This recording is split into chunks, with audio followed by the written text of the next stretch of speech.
Hallelujah, praise the Lord.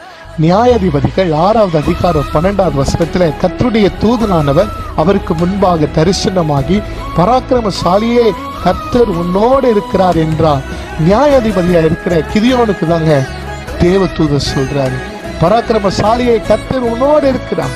ஆனா இவரு புலம்பிட்டு இருக்கிறாரு, என்ன பண்றது தெரியல. மீதியான இடத்துல 7 வருஷம் ஆண்டவர் ஒப்பு கொடுத்து விட்டார் இஸ்ரவேல் புத்திரரை. அவர்கள் செய்த பாவத்தினாலே இந்த கண்மான தேவனுடைய பிள்ளைகளை அவர்கள் ஆண்டவரை நோக்கி முறையிடும் பொழுது ஆண்டவர் இரக்கம் உள்ளவராக வெளிப்பட்டு கிதியோனோடு பேசுறார். இருக்கிற பலத்தோடு போ அப்படின்னு ஆண்டவர் சொல்றாரு.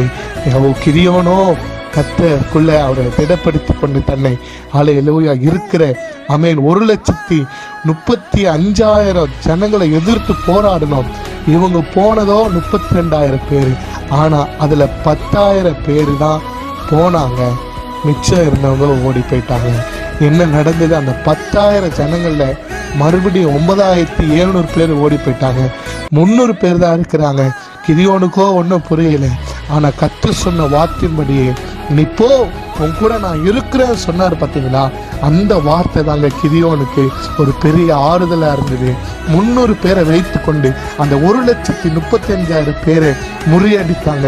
இன்னைக்கு நம்ம கூட எந்த மனுஷனும், எந்த யுத்த வீரனும், எந்த பெரிய ஞானியும் பணக்காரன் யாருமே வேணாங்க. உங்க கூட கர்த்தர் இருந்தா போதும், கர்த்தர் இருந்தா போதுங்க. ஏசப்பா உங்க கூட இருந்தா போதும். நீங்க எதையும் ஜெயிக்க முடியும், எதையும் உங்க வாழ்க்கையில செய்ய முடியும். மீதியானவர்கள் இஸ்ரவேல் புத்திரருக்கு முன்பாக முறிந்தோடி போனாங்க. கர்த்தர் உங்க கூட இருக்கணும்.